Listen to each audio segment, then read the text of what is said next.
마가복음 10장. 예수께서 거기에서 떠나 요단강 건너편 유대지방으로 가셨다. 매번 그러듯이 무리가 따라왔고 예수께서는 늘 하시던 대로 그들을 가르치셨다. 바리새인들이 예수를 괴롭힐 요량으로 다가와서 물었다. 남자와 아내와 이혼하는 것이 율법에 맞습니까? 예수께서 말씀하셨다. 모세가 뭐라고 명령했느냐? 그들이 대답했다. 모세는 이혼 증서를 써주고 아내와 이혼해도 된다고 허락했습니다. 예수께서 말씀하셨다. 모세는 단지 너희의 사악한 마음을 염려해서 그 명령을 기록한 것이다. 처음 창조 때부터 하나님께서는 남자와 여자를 지어 함께 있게 하셨다. 그래서 남자는 부모를 떠나 여자와 결혼하여 한 몸이 된다. 더 이상 둘이 아니라 새롭게 연합하여 한 몸을 이루는 것이다. 남자와 여자의 이 유기적인 연합은 하나님께서 창조하신 것이다. 그러니 누구도 그들을 갈라놓아서 그분의 작품을 모독해서는 안 된다. 집에 돌아와서 제자들이 다시 그 얘기를 꺼냈다. 예수께서 그들에게 단도직입적으로 말씀하셨다. 다른 여자와 결혼하려고 자기 아내와 이혼하는 남자는 아내에게 간음하는 것이다. 또한 다른 남자와 결혼하려고 자기 남편과 이혼하는 여자도 남편에게 간음하는 것이다.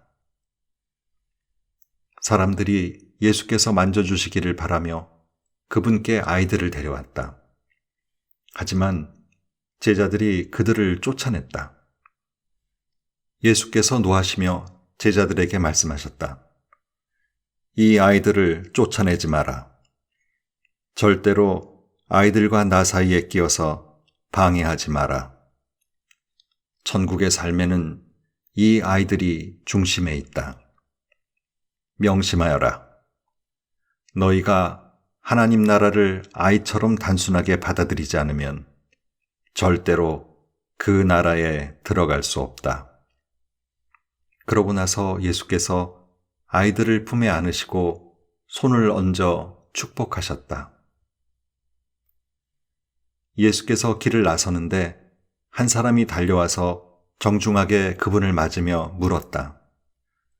선하신 선생님, 제가 무엇을 해야 영원한 생명을 얻겠습니까? 예수께서 말씀하셨다. 어째서 나를 선하다고 하느냐? 오직 하나님 한 분 외에는 선하신 분이 없다. 계명에 살인하지 마라, 간음하지 마라, 도둑질하지 마라, 거짓말하지 마라, 속이지 마라, 너의 부모를 공경하라고 하지 않았더냐? 그가 말했다. 선생님, 그 계명들은 제가 어려서부터 다 지켰습니다.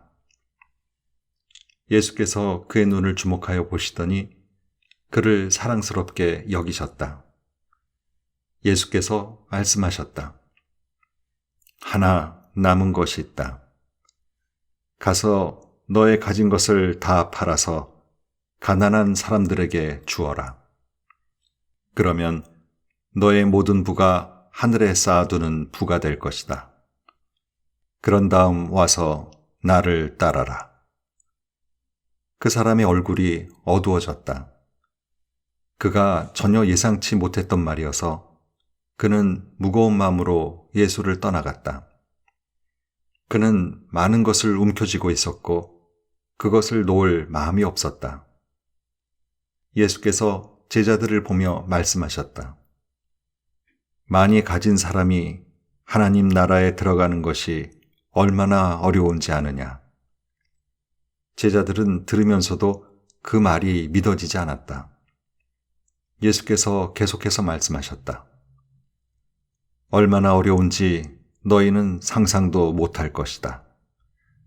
내가 말하는데 부자가 하나님 나라에 들어가는 것보다 낙타가 바늘기로 지나가는 것이 더 쉽다.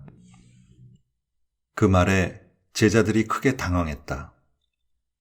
그러면 어느 누가 가망이 있겠습니까? 그들이 물었다. 예수께서 잘라 말씀하셨다. 너희 힘으로 해낼 수 있다고 생각하면 전혀 가망이 없다. 그러나 하나님께 맡기면 얼마든지 가능한 일이다. 베드로가 다른 시각에서 이야기를 꺼냈다. 우리는 모든 것을 버리고 주님을 따랐습니다. 예수께서 말씀하셨다. 내 말을 명심하여라. 나와 메시지 때문에 집과 형제자매와 부모와 자식과 땅과 그 어떤 것을 희생하고도 손해볼 사람은 아무도 없다. 그들은 그 모두를 받되 여러 배로 돌려받을 것이다. 다만 어려움도 함께 받을 것이다. 영원한 생명도 덤으로 받을 것이다. 다시 한번 말한다. 이것은 위대한 반전이다. 먼저였으나 나중되고 나중이었으나 먼저 될 사람들이 많을 것이다. 다시 그들은 예루살렘으로 향했다. 예수께서 앞장서셨고 제자들은 적잖이 당황스럽고 두려운 마음으로 그분을 따르고 있었다. 예수께서 12 제자를 데려다가 이후에 있을 일을 되풀이해서 말씀하셨다. 내 말을 잘 들어라. 우리는 지금 예루살렘으로 올라가는 길이다. 그곳에 가면 인자는 종교 지도자와 학자들에게 넘겨질 것이다. 그들은 인자에게 사형을 선고할 것이다. 그리고 인자를 로마 사람들에게 넘겨주어 조롱하고 침뱉고 고문하고 죽일 것이다. 그러나 사흘 후에 인자는 다시 살아날 것이다. 세베대의 두 아들인 야고보와 요한이 예수께 다가왔다. 선생님, 우리에게 꼭 해주셨으면 하는 일이 있습니다. 무엇이냐? 내가 할 만한 일인지 보자. 그들이 말했다. 주님께서 영광을 받으실 때 우리에게도 최고 영광의 자리를 주셔서 하나는 주님 오른편에, 하나는 주님 왼편에 있게 해주십시오. 예수께서 말씀하셨다. 너희는 너희가 무엇을 구하는지 모른다. 너희는 내가 마시는 잔을 마시고 내가 받을 세례를 받을 수 있겠느냐? 그들이 말했다. 물론입니다. 왜 못하겠습니까? 예수께서 말씀하셨다. 생각해보니 너희는 과연 내가 마시는 잔을 마시고 내가 받을 세례를 받을 것이다. 그러나 영광의 자리를 주는 것은 내 소관이 아니다.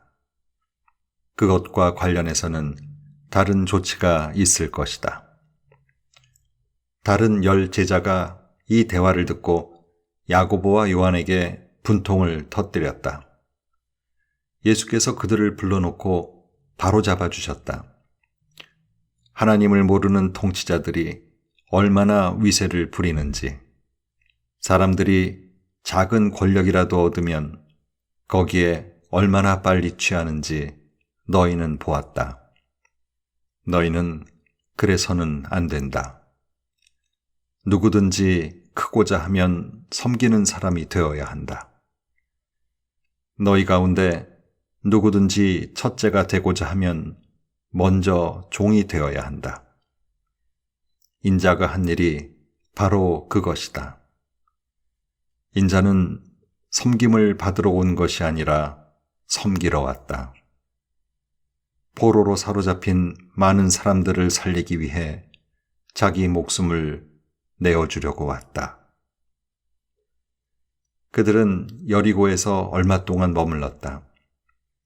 제자들과 사람들의 행렬이 뒤따르고 예수께서 그곳을 떠나시려는데 디메오의 아들인 바디메오라는 눈먼 거지가 길거리에 앉아 있었다. 그는 나사렛 예수가 지나간다는 말을 듣고는 소리치기 시작했다. 다윗의 자손인 예수여, 불쌍히 여겨주십시오. 저를 불쌍히 여겨주십시오. 많은 사람들이 그를 조용히 시키려고 했으나 그는 더 크게 소리쳤다. 다윗의 자손이여, 불쌍히 여겨주십시오. 저를 불쌍히 여겨주십시오. 예수께서 가던 길을 멈추셨다. 그를 불러오너라. 그들이 그를 불렀다. 오늘 운이 좋은 줄 알아라. 일어나거라. 예수께서 너를 부르신다. 그는 겉옷을 버려두고 즉시 일어나서 예수께 갔다. 예수께서 말씀하셨다. 내가 어떻게 해주면 좋겠느냐? 눈먼 사내가 말했다. 랍비님, 보기 원합니다. 가거라. 예수께서 말씀하셨다. 너의 믿음이 너를 구원했고 낫게 했다. 바로 그 순간에 그는 시력을 되찾았고 그 길로 예수를 따랐다. 11장. 일행이 예루살렘 가까이 와서 올리브산 벳바게와 베다니에 이르렀을 때 예수께서 두 제자를 보내시며 지시하셨다. 맞은편 마을로 가거라. 들어가서 보면 아직 아무도 타보지 않은 나귀 새끼가 줄에 매여 있을 것이다. 줄을 풀어서 끌고 오너라. 왜 그러시오 하고 누가 묻거든 주님께서 필요로 하십니다. 곧 돌려보내겠습니다 하고 말하여라. 그들은 가서 길모퉁이 문간에 매여 있는 나귀를 보고는 묶어놓은 줄을 풀었다.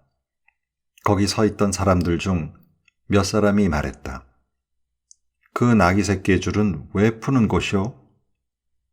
제자들이 예수께서 지시하신 대로 대답하자 그들은 간섭하지 않았다.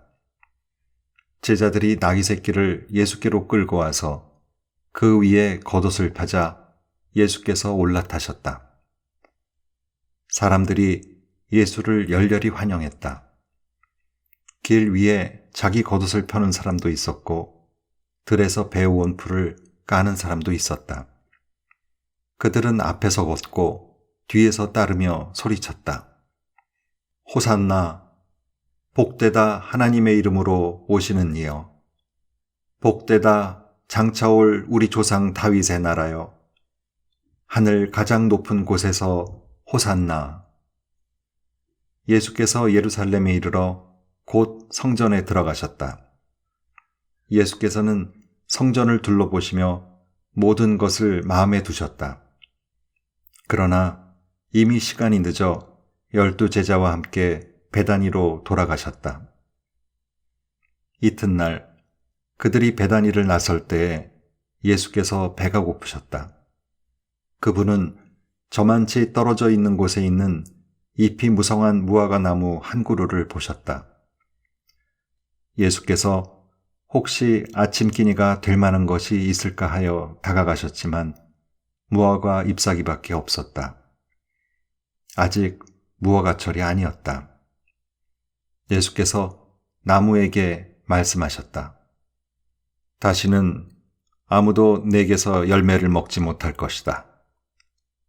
제자들도 그 말을 들었다. 그들이 예루살렘에 도착했다. 예수께서 즉시 성전에 들어가셔서 거기에 상점을 차려놓고 사고 파는 사람들을 모두 쫓아내셨다. 환전상들의 가판대와 비둘기 상인의 진열대도 뒤엎으셨다. 예수께서는 아무도 바구니를 들고 성전 안을 지나다니지 못하게 하셨다. 그러고 나서 다음 말씀을 인용해 그들을 가르치셨다. 내 집은 만민을 위한 기도하는 집이라고 일컬어졌다. 그런데 너희는 그곳을 도둑의 소굴로 바꾸어 놓았다. 대제사장과 종교학자들이 이 말을 듣고서 그분을 제거할 방도를 모의했다. 그들은 온 무리가 그분의 가르침에 푹 빠져 있는 것을 보고 당황했다. 저녁 때에 예수와 제자들이 도성을 나섰다. 아침에 그들이 길을 가다 보니 무화과 나무가 마른 막대처럼 말라붙어 있었다. 베드로가 그 전날 있었던 일이 생각나서 예수께 말했다. 랍비님, 보십시오. 주님이 저주하신 무화과 나무가 말라 비틀어졌습니다. 예수께서 차분히 말씀하셨다. 하나님의 생명을 품어라. 정말로 품어라. 그러면 너희가 감당할 수 없을 만큼 힘든 일은 하나도 없을 것이다. 예컨대 얼버무리거나 망설일 것 없이 이 산더러 가서 호수에 뛰어들어라 하고 말하면 그대로 이루어질 것이다. 그래서 내가 너희더러 작은 일부터 큰 일까지 모든 일에 기도하라고 강권하는 것이다. 하나님의 생명을 품을 때 너희는 거기에 모든 것을 포함시켜라. 그러면 너희는 하나님의 것을 다 받을 것이다. 그리고 기도할 때는 구하는 것이 전부가 아님을 기억하여라. 누구에게 서운한 것이 있거든 용서하여라. 그때야 하늘에 계신 너희 아버지께서도 너희 죄를 깨끗이 용서할 마음이 드실 것이다. 그 후에 그들이 다시 예루살렘에 들어가서 성전 안을 걷고 있는데 대제사장과 종교학자와 지도자들이 다가와서 따졌다. 당신의 신임장을 보여주시오. 누구의 권한으로 이렇게 말하고 행동하는 겁니까? 예수께서 대답하셨다. 먼저 한 가지 묻겠다. 내 물음에 답하면 나도 내 신임장을 보여주겠다. 요한의 세례에 관한 것인데 그것이 누구에게서 온 권한이냐? 하늘이냐 사람이냐? 말해보아라. 그들은 자기들이 궁지에 몰린 것을 알아채고는 뒤로 물러나와 모여서 수군거렸다. 하늘이라고 하면 왜 요한을 믿지 않았느냐고 물을 것이고, 사람이라고 하면 온 백성이 요한을 예언자로 떠받드니 우리가 백성 앞에서 몹시 난처해진다. 그들은 이번은 예수께 양보하기로 했다. 우리는 모르오. 그들이 말했다. 예수께서 대답하셨다. 그렇다면 나도 너희 물음에 대답하지 않겠다. 12장. 예수께서 그들에게 여러 이야기를 들려주기 시작하셨다. 어떤 사람이 포도원을 세웠다. 그는 포도원에 울타리를 치고 포도즙 짜는 틀을 파고 망대를 세운 다음에 소작농들에게 맡기고 먼 길을 떠났다. 수확할 때가 되자 그는 수익을 거두려고 소작농들에게 종 한 사람을 보냈다. 소작농들은 그를 잡아서 마구 때려 빈손으로 돌려보냈다. 주인이 다른 종을 보내자 그들은 그를 골탕 먹이고 모욕을 주었다. 주인이 또 다른 종을 보내자 그들은 그를 죽여버렸다. 주인은 계속해서 많은 종들을 보냈으나 소작농들은 그들을 때리기도 하고 죽이기도 했다. 결국은 한 사람밖에 남지 않았다.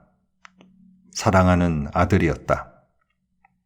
포도원 주인은 최후방책으로 아들을 보내며 저들이 내 아들만큼은 존중하겠지 하고 생각했다. 그러나 소작농들은 오히려 이것을 기회로 삼았다. 그들은 욕심이 가득하여 두 손을 비비며 말했다. 이 자는 상속자다.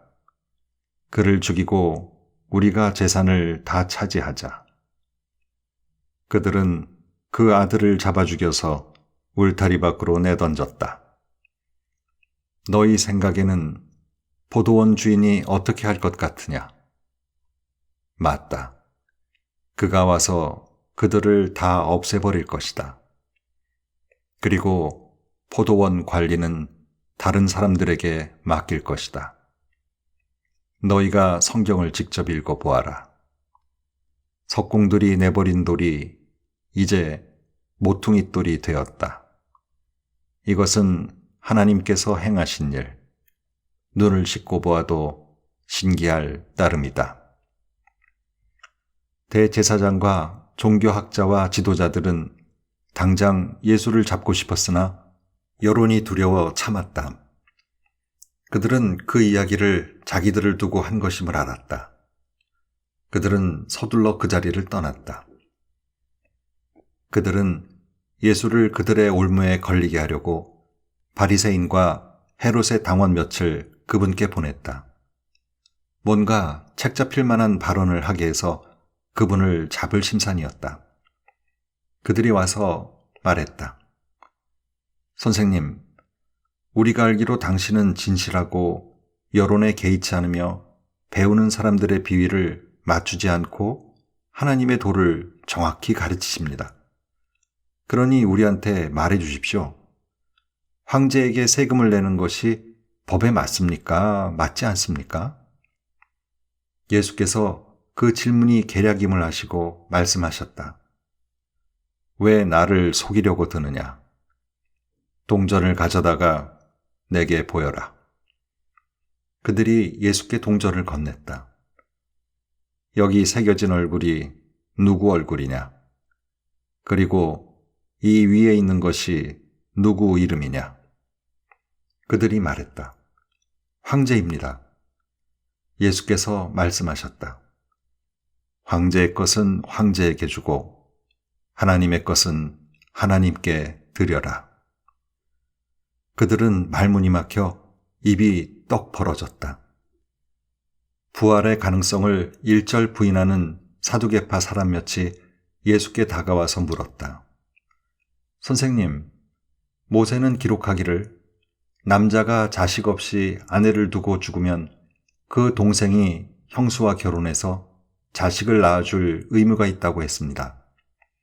한 번은 7 형제가 있었습니다. 마지가 결혼했는데 자식 없이 죽었습니다. 둘째가 형수와 결혼했으나 역시 자식 없이 죽었습니다. 셋째도 그러했습니다. 7 형제가 다 차례대로 그렇게 했으나 자식이 없었습니다. 마지막에는 여자도 죽었습니다.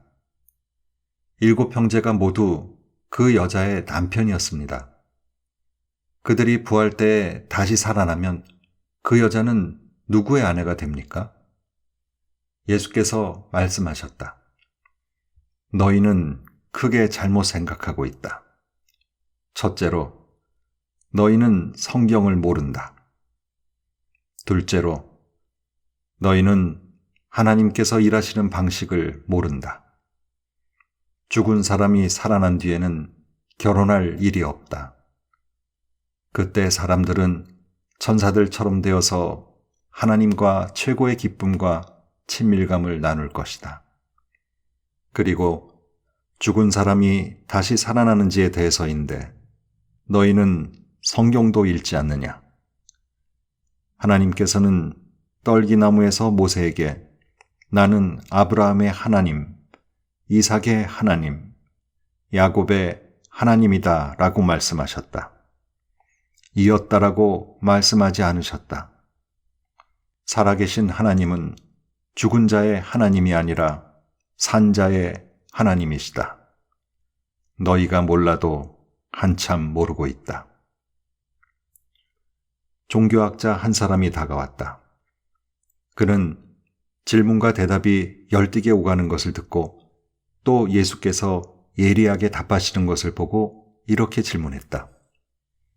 모든 계명 가운데서 가장 중요한 계명이 무엇입니까? 예수께서 말씀하셨다. 가장 중요한 계명은 이것이다. 이스라엘아, 들어라. 주 너의 하나님은 한 분이시니 내 열정과 간구와 지성과 힘을 다해 주 너의 하나님을 사랑하라. 둘째는 이것이다. 너의 자신을 사랑하는 것 같이 다른 사람을 사랑하라.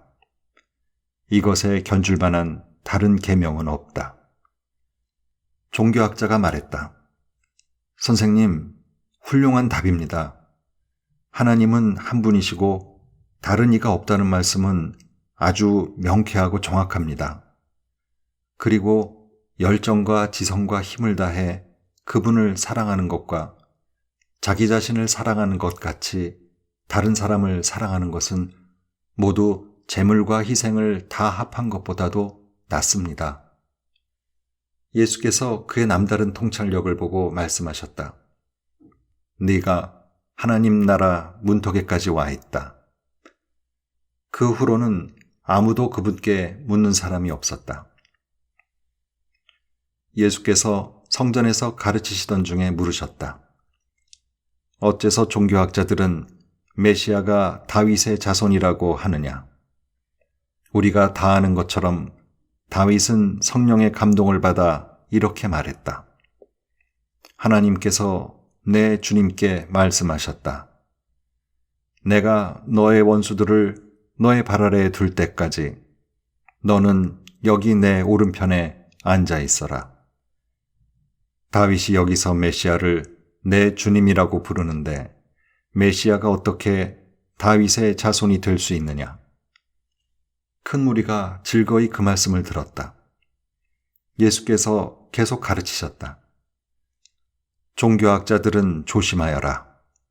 그들은 가운을 입고 다니며 사람들의 지켜 세우는 말에 우쭐하고 중요한 자리를 차지하면서 교회의 모든 행사에서 상석에 앉기를 좋아한다.